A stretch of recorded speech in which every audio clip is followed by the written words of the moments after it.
Join us today as we continue our historic triangle tour in Yorktown. Hey guys, today we're at the American Revolution Museum at Yorktown. We're going to take you along for our tour. This museum includes the Indoor Museum, a Continental Army encampment, which is outdoors, and also a Revolution-era farm. The museum at Yorktown is a must-see destination for anyone that is interested in the history of the United States. The building itself was beautiful, and they also had a large gift shop with a wide variety of gifts you could purchase. This lady was super nice and gave us a personal tour of the museum. We enjoyed seeing all the various different uniforms they had on display. You even get to try them on. Don't we look official? Keith was British and I was a patriot.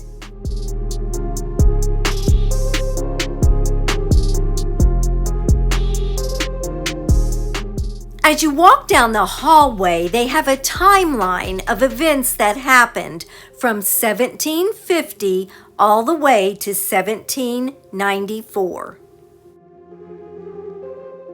As you walk through the museum, you can explore the exhibitions and galleries that tell the story of America's fight for independence against Great Britain.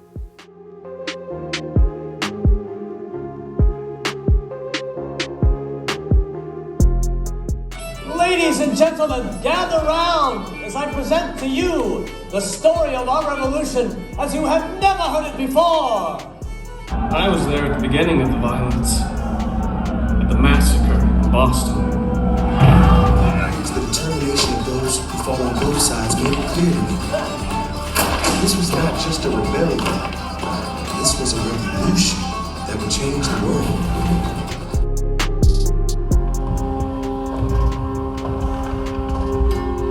Will I gain anything by their defeat? I bled in battle so that you might be independent.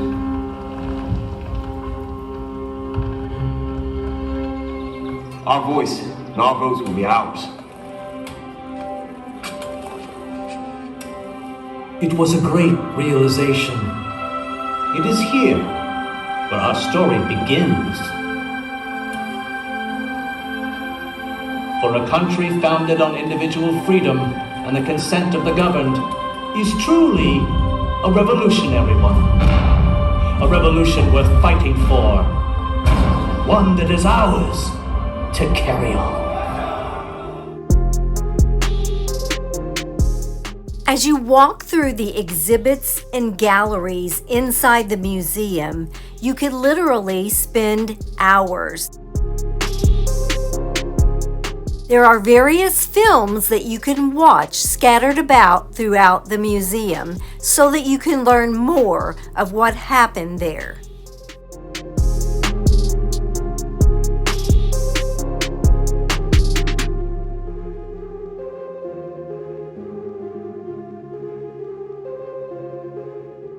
The Stamp Act was the last straw for the colonists.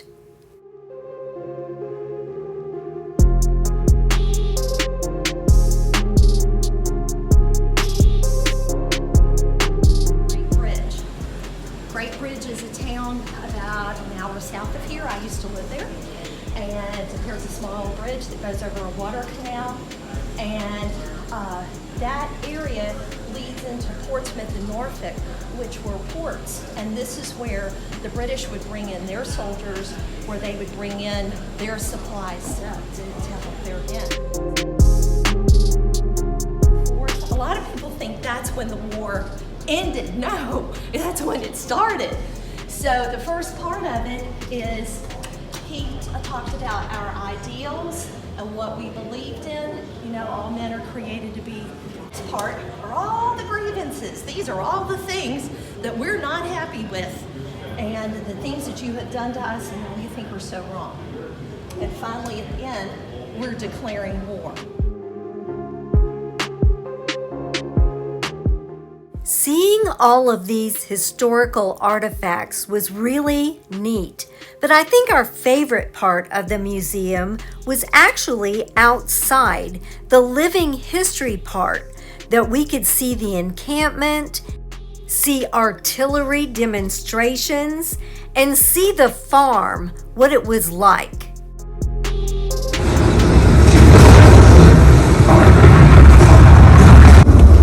In less than 6 hours, over 400 men are killed and wounded, and several ships are severely. This defeat at Yorktown is a disastrous blow to the British Army, prompting the king to begin peace negotiations. Although we declared our independence 5 years earlier, it is this victory at Yorktown, Virginia, that secures the birth of our independent and free country. Then we make our way outside to the encampment.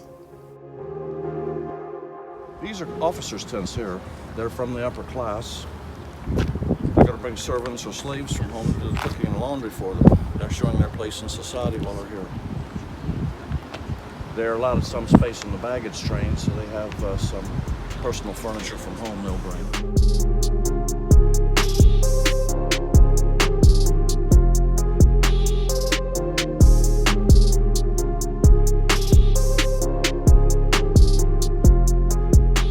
Picked up the trade out in the field. So probably doesn't have a diploma, but he's going to have a lot of practical knowledge. You know, so the comparison I like to make to the modern day, you don't want to think of your regimental surgeon like a physician, more like a paramedic. And that's kind of the skill he's going to have. A lot of hands-on knowledge. He's going to know how to fix a lot of external things on the body. When it delves into medicine, he's going to have some know-how, but probably not as much as a doctor. Right here is a tourniquet. Prior to an operation, or hopefully prior to an operation, during, is they would undo the entire belt right here and fashion it around an artery, or directly above it. They'd go ahead and get it as tight as they possibly could, and then they'd start turning the key. So I'll talk a little bit about the musket here first, so how something like this works, how those soldiers would have effectively used them out on the battlefields, and then I will actually take a few steps back and fire off a round. Sound good to everybody? Musket, and one of the big reasons why it's a good military weapon is the loading time on the weapon here. Now, admittedly, this will probably sound pretty bad to our modern day standards, but for a well-trained soldier in the 18th century, 15-second load time on the musket here. So this thing right here, this is one of the biggest reasons as to why they fought the way they did on those battlefields. And most of us have probably seen like a documentary or a movie or a TV show, and you've probably seen those soldiers standing in the big long lines on the wide open battlefield, shooting back and forth at each other. Reach around into that cartridge box, pull out a pre-made paper tube that in the time period had the musket ball and gunpowder in it. For obvious reasons today, I do not have a musket ball in here. It is just black powder. My hands are a little full, so there we go. Easiest way to open it.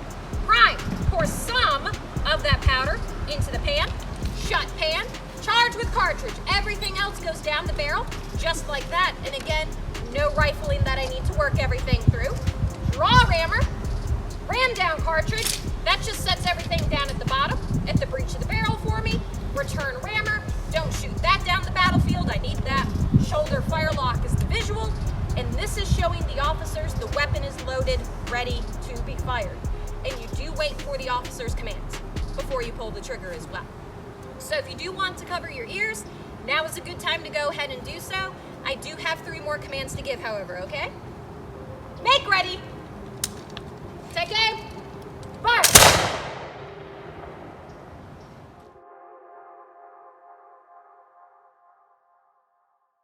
Is this the kitchen? Sometimes hard to tell. It is indeed. Oh, almost. Yes, it is one of the kitchens. And I always mention it's one of the kitchens because this is a full-size camp. There will be 8 of these kitchens. Picture 8 of these in a row. Oh, wow. And that's true because each kitchen is just for one company. It's about 60 guys, and you have 8 companies to the regiment. So in our camp, we usually have 2 companies, so what you see here is only about a fourth of the regiment. It'd be much, much bigger. So this would be the kitchen for Company H. That's the company directly in front of us. As I said, a company about 60 men. Each of those small tents, those are the enlisted tents, we have a fire pit back here. We've got one going, but there will be fires all around here. 6 men share a small tent for sleeping. So that means every 6th day, pretty much, will be cooked. They take turns cooking for each other. They don't have full-time cooks. The reason for this design is to keep the camp safe from fire as much as possible. If you take a look around, you'll see lots of stuff that burns very easily. Canvas tents, wood, straw, even gunpowder. So there's no way you'd want any fires up in the camp area. So the fires will all be contained in the kitchen. One hot meal a day, which would be dinner, which we would call lunch today, midday meal. So if you have any leftovers from your dinner, you'd have that as supper that evening or breakfast the next day. So you just issue the food one time, so you get to have it. What you got to work with is mainly salted and dried provisions. Salt meat, dried vegetables, hard bread are the main things. So it has some salt pork in this one barrel, which is pretty common. All like this would be in a brine, so it wouldn't be this hard, dry stuff. It would be more like corned beef, kind of a brine beef. Vegetables would be dried, of course, some of these beans, dried peas, lentils, rice. The other thing is bread. I have some examples over here. Not sure what you think, but I don't think this food looks too appetizing to me compared to what we have today, that is. This is the artillery amphitheater where you can see various demonstrations throughout the day. Then we make our way down to the family farm, which is recreated a Tidewater, Virginia farm, what it would have been like during the Revolution.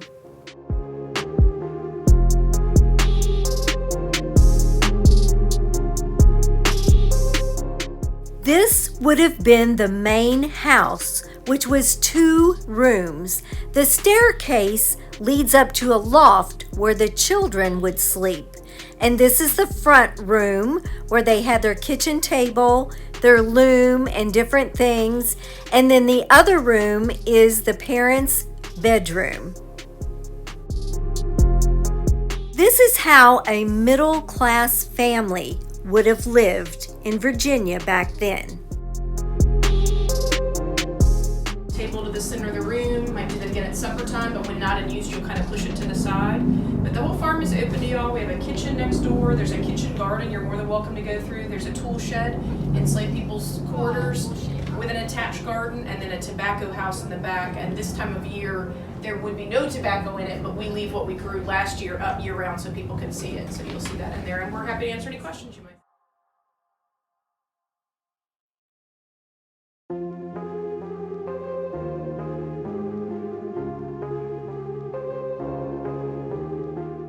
Yes, this is your kitchen. So, we're talking about a single-family farm down here. And on a single-family farm in Tidewater, Virginia, you're usually going to find a lot of outbuildings. And honestly, one of my favorite and one of the most important is the kitchen. It's separate for a few reasons, and maybe not the one I think most people kind of go to. Most people jump automatically to, we don't want to burn the house down. Well, I still have fireplaces over in the house. A typical family farm back then would have about 10 enslaved people. And so now we're walking out to where the enslaved people would live. There would be several who would live in these quarters.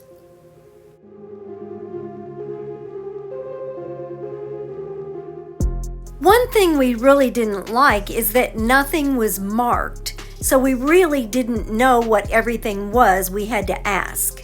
And notice the fence around all of the gardens. I guess they had these to keep the animals out of their vegetables.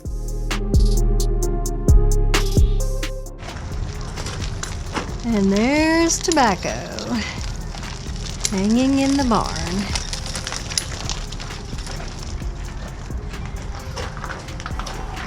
I remember that. Their tools. I guess that's where a slave might have slept. Yeah. All these tools.